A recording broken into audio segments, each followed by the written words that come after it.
কামদুনিতে যে অপরাধ হয়েছে, কি তৃণমূলের কি ভূমিকা ছিল? অপরাধীকে কেউ বাঁচাতে পারবে না। যারা খুন করেছে, যারা গণধর্ষণ করেছে, তাদের পাতাল থেকেও খুঁজে বার করা হয়। আর কেউ এই ধরনের অপরাধ করলে, বিহার থেকে শুটার নিয়ে এলে, উত্তরপ্রদেশ থেকে শুটার নিয়ে এলে, যে বলেন যে বিহারের যে একটা চালু হয়েছিল এখানে, এই ঘটনার বলি অনেকেই হয়েছে। নির্বাচনের পরেও আমরা 3 জন আমাদের কর্মীকে হারিয়েছি, তৃণমূল খুন করেছে। কিন্তু তৃণমূলের কোনো কাউন্সিলর, বিধায়ক, সাংসদ এখনো পর্যন্ত আক্রান্ত হয়নি, সুস্থ আছে। আমরা চাইলে পরিস্থিতি অন্যরকম হতে পারতো, এবং চাইলে যখন তখন পরিস্থিতি অন্যরকম হতে করে দেওয়া যেতে পারে, সেটা মানুষও বোঝে, তৃণমূলও বোঝে। কিন্তু আমরা সে পথে হাঁটিনি। ওই পথটা কোনো সুস্থ রাজনীতির পথ নয়। কিন্তু অপরাধীদের স্থান হয় জেলের ভেতরে, আর না হলে আকাশের ওপরে। এনকাউন্টার তো কোনো আইনগত পদ্ধতি নয়। কেউ যদি অভিযুক্ত হয়, কেউ যদি দোষী হয়, তাহলে তাকে আদালতে নিয়ে যাওয়া হোক, আদালত তাকে বিচার করে ফাঁসি দিক। পুলিশ এই সামারি জাস্টিস যে করছে, সেটা পুরোপুরি অন্যায়, নিন্দার যোগ্য। উত্তরপ্রদেশে তো এটা যোগী আদিত্যনাথ তার স্টাইল করে নিয়েছে। আসামেও হচ্ছিল কিছুদিন ধরে, এখন পশ্চিমবাংলায় চলে এলো। এইটাই দুর্ভাগ্যজনক। তৃণমূল কি এই ধরনের অত্যাচারকে সমর্থন করছে? অবশ্য এটাতে আমাদের খুব একটা কোয়েশ্চেন নেই, কারণ 15 বছর ধরে তো তৃণমূল আপনারা এটাই সমর্থন করেছেন। যাদের ধর্ষণ হয়েছে, আমাদের মহিলাদের, তাদেরকে অপমান করা হয়েছে, আমাদের ক্যারেক্টার নিয়ে কাটাছেঁড়া করা হয়েছে। 8টার পর বেরোনো যাবে না, সর্দি কাশির মতো ধর্ষণও একটা জিনিস, রেট বেঁধে দেওয়া হয়েছে, অপমান করা হয়েছে। আপনারা যে এই কথাটা বলবেন, এটাই তো স্বাভাবিক। কিন্তু বাংলার মানুষের জবাব দেবে। কেউ ধর্ষণ করেছে, তাকে ধরা হয়েছে, তাকে ক্রাইম সিনকে দেখাবার জন্য যখন তাকে নিয়ে যাওয়া হচ্ছে, সে চালাকি করে পালাবার চেষ্টা করছে, তখন তাকে মারা হচ্ছে। যারা এই ধরনের ভাবছেন যে পার পেয়ে যাবেন, কেউ জানতে পারবে না, আপনাদের কেউ সাহায্য করতে পারবে, কেউ বাঁচাতে পারবে না, এটুকু আপনাকে বলে দিচ্ছি। পুলিশের রিভলভার কেড়ে নিচ্ছেন, সেখানে পুলিশ একা নেই। পুলিশের সঙ্গে অনেক পুলিশ আছে যারা সেই ঘটনাটা পরিদর্শন করতে যাচ্ছে, সেটাকে রিকনস্ট্রাক্ট করতে যাবে, অর্থাৎ কেমন করে ঘটনা ঘটেছিল তার তদন্ত করতে যাচ্ছে। সেখানে এক ভ্যানওয়ালা আছে, চুল্লুখোর, মাদকখোর, যে ধর্ষণ করে খুন করেছে, সে রিভলভার কেড়ে নিল, আবার গুলিও চালালো, পালাতেও গেল, পুলিশে গুলি করতে হলো। পুলিশ কোথায় আমাদের? অথচ সেই লোকটাকে খালি হাতে একটা যুবক দেখছি টিভিতে ধরে নিয়ে যাচ্ছে থানাতে। বলুন, সে স্বীকার করছে মারের আগেই। তাহলে আজকে পশ্চিমবঙ্গের পুলিশটা কোথায় আছে বলুন আমাকে? এই পুলিশ দিয়ে কী করে পশ্চিমবঙ্গের আইন শৃঙ্খলা রক্ষা হবে, এটা আমার কাছে একটা বড় প্রশ্ন। এখন মুখ্যমন্ত্রী আসছেন, মুখ্যমন্ত্রী বলছেন, মুখ্যমন্ত্রীর কথায় এলাকার মানুষ খুশি হচ্ছে, মুখ্যমন্ত্রীর কথাতে এলাকার মানুষ ভরসা রাখছে, এটা খুব ভালো কথা। কিন্তু পাশাপাশি আজকের পুলিশ, সেই পুলিশের দুরবস্থাটা কিন্তু চোখে আঙ্গুল দিয়ে দেখিয়ে দিল। এনকাউন্টার করাটা মানে যে পালাচ্ছে তাকে ডিমোবিলাইজ করবার জন্য পুলিশের একটা অ্যাক্ট আছে, lower portion of the body.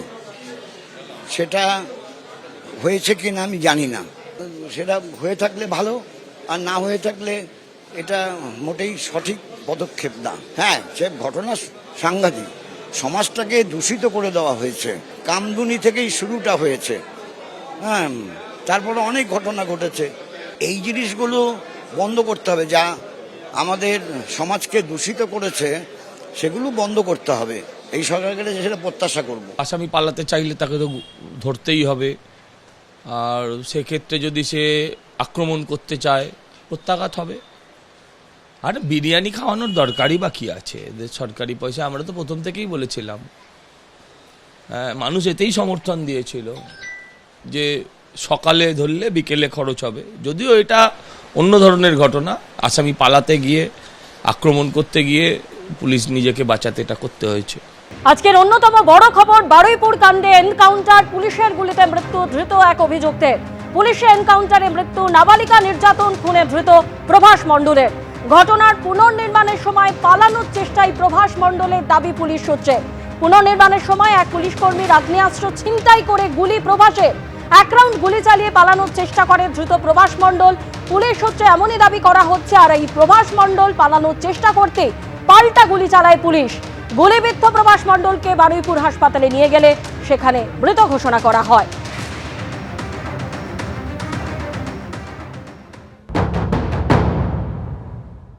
রাত 12:10 অভিযুক্ত প্রভাস মণ্ডলকে নিয়ে ঠিক যেখান থেকে নাবালিকার মৃতদেহ উদ্ধার হয়েছিল সেখানে এসে পৌঁছায় তদন্তকারীরা। তারা এখানে পুনর্নির্মাণের প্রক্রিয়া করবেন বলে এসেছিলেন, কিন্তু এই ঘুটঘুটে অন্ধকার, অন্যদিকে ঝমঝমিয়ে বৃষ্টি, আর এই যে পথ দেখা যাচ্ছে অত্যন্ত দুর্গম, জল জমে রয়েছে, সেই জায়গা দিয়ে যখন তাকে নিয়ে যাওয়া হচ্ছিল তখনই সে এক পুলিশ কর্মীর সার্ভিস রিভলভার সেখান থেকে সে এক প্রকার বলা যায় যে ছিনতাই করে এবং পুলিশকে লক্ষ্য করে সে গুলি চালায়। এবং এখান দিয়ে পালিয়ে যাওয়ার সময় পুলিশ প্রথমে তাকে ধাওয়া করে, ধরতে না পারলে পাল্টা গুলি চালানো হয়। এবং গুলি চালানোর পর যেটা দেখা যাচ্ছে যে তার গুলিবিদ্ধ হয় সে, এবং গুলিবিদ্ধ হওয়ার পরে ঠিক যে জায়গায় আমরা দাঁড়িয়ে আছি চারিদিকে ক্ষেত এবং জলাশয়, এখানে আশেপাশে কোনো মানুষ বসবাস সেইভাবে করেন না। আর এই জায়গাটা, যেই জায়গাতে আমরা দাঁড়িয়ে আছি সেই জায়গা সম্পূর্ণভাবে ঘিরে রাখা হয়েছে পুলিশের তরফ থেকে। আর এখানেই গুলি খেয়ে বা গুলিবিদ্ধ হয়ে প্রভাস মণ্ডল এখানে লুটিয়ে পড়ে। এরপর পুলিশ আধিকারিকরা তাকে সেখান থেকে নিয়ে স্থানীয় যে হাসপাতাল রয়েছে সেখানে নিয়ে গেলে সেখানে যিনি কর্তব্যরত চিকিৎসক তিনি মৃত বলে ঘোষণা করেন। ইতিমধ্যে পুলিশ আধিকারিকদের তরফ থেকে প্রবাসের পরিবারের সদস্যদেরকেও যোগাযোগ করা হয়েছে এবং বিষয়টি জানানো হয়েছে। এই ঘটনার পর ময়নাতদন্ত হবে এনকাউন্টারে মৃত্যু হওয়া এই অভিযুক্ত প্রভাস মণ্ডলের। পুলিশের দাবি ঠিক এই পথ ধরেই গুলি চালাতে থাকে প্রভাস মণ্ডল। আর যখন গুলি চালায় তখন ঠিক যে জায়গায় আমরা দাঁড়িয়ে আছি পিছন থেকে তদন্তকারী আধিকারিকরা তারা ধাওয়া করে, কোনো অবস্থায় তাকে ধরা যাচ্ছিল না, ঠিক তখনই তাকে লক্ষ্য করে গুলি চালানো হয়। আর ঠিক এই জায়গাতে লুটিয়ে পড়ে প্রভাস, এবং লুটিয়ে পড়ার পর তাকে এখান থেকে উদ্ধার করা হয়। এই যে পুরো ঘটনা, সেই ঘটনার ইতিমধ্যে পরে সকালবেলা পুলিশ আধিকারিকরা এসে ভিডিওগ্রাফিও করেছেন। এখন দেখার বিষয় ময়নাতদন্তের পর এই সংক্রান্ত বিষয় তদন্ত কিভাবে এগোয়, অর্থাৎ এই নাবালিকা খুন এবং তাকে যে ধর্ষণ করা হয়েছিল খুনের আগে, সেই ঘটনায় বাকিদের যাদেরকে গ্রেপ্তার করা হয়েছিল তাদের ভূমিকা নিয়ে, এবং 72 ঘন্টার মধ্যে মুখ্যমন্ত্রী যে রিপোর্ট দিতে বলেছেন রাজ্য পুলিশের ডিজিকে, সেই রিপোর্টে কি উঠে আসে। ক্যামেরায় শ্যামল জানার সাথে আবির দত্ত, এবিপি আনন্দ। বারুইপুর কাণ্ডে পুলিশের এনকাউন্টার, অন্যতম অভিযুক্ত প্রভাস মণ্ডলের মৃত্যু। আর এদিকে বারুইপুর কাণ্ডে সামনে এসেছে স্থানীয় একটি দোকানের সিসিটিভি ফুটেজ। সেই ফুটেজে দেখা গিয়েছে প্রভাস মণ্ডলকে। সেই ছবি আপনাদের সামনে তুলে ধরছি। সিসিটিভি ফুটেজে ঠিক যেমনটা উঠে এসেছে, প্রভাস মণ্ডল এই বারুইপুরের ঘটনার অন্যতম অভিযুক্ত, পুলিশি এনকাউন্টারে যার মৃত্যু হয়েছে সেই প্রভাস মণ্ডলকে সিসিটিভি ফুটেজে আপনারা দেখতে পাচ্ছেন। একাধিকবার, কয়েক মিনিটের ব্যবধানে একাধিকবার তাকে যাতায়াত করতে দেখা যাচ্ছে।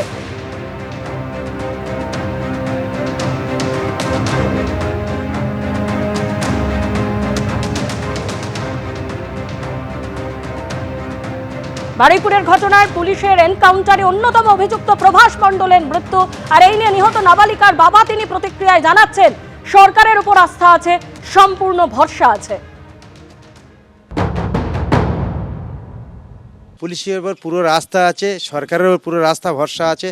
সিএম কালকের কথা দিয়েছে সেভাবে উনি যেভাবে কাজ চালিয়ে যাচ্ছে আমরা খুব খুশি, অত্যন্ত খুশি। সিএমের উপর পুরো ফুল ভরসা আছে আমাদের, পুলিশের উপরে পুরো ফুল ভরসা আছে। পুলিশ না থাকলে আমরা এত এগোতে পারতাম না কোনোদিন। খুশি আমি, তাতে খুশি। আরও যারা আছে তারা অ্যারেস্ট হবে, দোষীদের শাস্তি হোক, এটুকু আমি চেয়েছি। দাদাও এই জিনিসটা খুব মাথায় রেখেছে, দাদা আমার ভরসা দিয়েছে, দাদার ওপর ফুল ভরসা আছে। আমার যে সিএম আছে না, ওনাকে দাদা বলে আমরা সম্মান করি। দাদা ফুল ভরসা দিয়েছে, ওনার ওপর ফুল বিশ্বাস, আশা, ভরসা সব আছে আমার। আমি কঠোরভাবে সাজা চেয়েছি, দাদা বলে তুমি শুধু আমার কাজ দেখে নাও। আর সত্যি দাদার ওপর আমাদের ভরসা আছে খুব। এর আগে এই ধরনের ঘটনা যেখানে নির্যাতনের শিকার হয়েছে নাবালিকা, তৃণমূল আমলে একাধিক ঘটনা ঘটেছে। সেই ঘটনায় যারা নির্যাতিতা, যাদের মৃত্যু হয়েছে, তাদের পরিবারের সদস্যরা এই এনকাউন্টারের ঘটনা সামনে আসার পর কে কি বলছেন শুনুন। দেখুন, বারুইপুরে যে ঘটনা ঘটেছে এই ঘটনা মেনে নেওয়া যায় না, কিন্তু এর জন্য দায়ী যদি কেউ থাকে সেটা হলো মমতা বন্দ্যোপাধ্যায়। উনি 15 বছর যখন ক্ষমতায় ছিল, দিকে অনেক পাকশিট থেকে শুরু করে কামদুন থেকে গাইঘাটা থেকে অনেক জায়গায় গণধর্ষণ খুন হয়েছিল, সমস্ত কেস উনি তদন্ত করছিল, ওনার সিআইডি, ওনার পুলিশ তদন্ত করছিল, কিন্তু একটাও ন্যায় বিচার এই মমতা বন্দ্যোপাধ্যায় দিতে পারেনি। আজকের মমতা বন্দ্যোপাধ্যায় মোমবাতি মিছিলে রাস্তায় নামছে, কিন্তু ওনার হাতে যখন পুলিশ থেকে শুরু করে আইন থেকে শুরু করে ওনার হাতে যখন ক্ষমতায় ছিল, উনি একটা ন্যায় বিচার কেন দিতে পারেনি? ইনকাউন্টার করে যে মারা হয়েছে এটাই হলো ঠিকঠাক ওষুধ। জ্বর হলে যেমন প্যারাসিটামল আর অ্যান্টিবায়োটিক খেতে হয়, আর রেপ মার্ডার করলে তার ওষুধ একটাই, ইনকাউন্টার। আমরা ন্যায় বিচার পাইনি। কারণ আমরা কেন ন্যায় বিচার পাইনি, কেন মমতা বন্দ্যোপাধ্যায় ন্যায় বিচার দিতে পারেনি? ভোট ব্যাংকিং বাঁচানোর জন্যে তাদেরকে ছেড়ে দেওয়া হয়েছে। আমাদের ঘটনাটা ঘটিয়েছিল কে? তৃণমূল প্রধানের ভাইপো। যেমন সন্দেশখালীতে শেখ শাহজাহান রাজত্ব চালাতো, কামদুনি শাসন এলাকায় আনসার আলী তার সহকর্মীরা রাজত্ব চালাতো। আমার দিদি সেদিনকে বাড়ি ফিরছিল, আমার দিদির গণধর্ষণ ও খুন করে। এটা মমতা বন্দ্যোপাধ্যায়ের নির্দেশে পোস্টমর্টম রিপোর্ট পুরো ভুলভাল করেছে। আমি কানতে কানতে আসি, আমার মেয়ের কোনো ন্যায় হয় নাই। লোয়ার কোর্টে ফাঁসির ব্যবস্থা হইলেও হাইকোর্ট সুপ্রিম কোর্টের আমার ওই ফাঁসির ব্যবস্থা হইল না। সেই জন্য আমি আজ পর্যন্ত আমি এইটাই আশাতে আছি যে আমার মেয়েরও আর ফাঁসির সাজা হোক, ওই 21-এ ফাঁসির সাজা হোক, এইটাই আমি মনে করি। ওই মা ভাগ্যশালী, আমি এইটাই বলতে চাই, ভাগ্যশালী। ওনার মেয়ে মারা গেছে কিন্তু ন্যায় পাইল, 21 সাথে সাথে সাজা পাইল, ইনকাউন্টার হইল। আমার কেসেও মাটিগাড়ার থানার পুলিশ এরকম করতো, আমাকে তখন শান্তি হইতো আমার মনে। হ্যাঁ, আমার মেয়েকে এরকম ধর্ষণ করছে, ওর পরে ও আজকাল নাই, ওরও জীবন হারাইতে হয়েছে, আমি এরকম ভাবতাম। আমার বিয়ের সময় তো বিচার পাইনি, আর বারুইপুরে যে ঘটনাটা ঘটেছিল ইনকাউন্টার করে দিয়েছে, আমি খুব শুনে খুশি হলাম। আমার বেলাও যদি এরকমই করতো আমি খুশিই হতাম।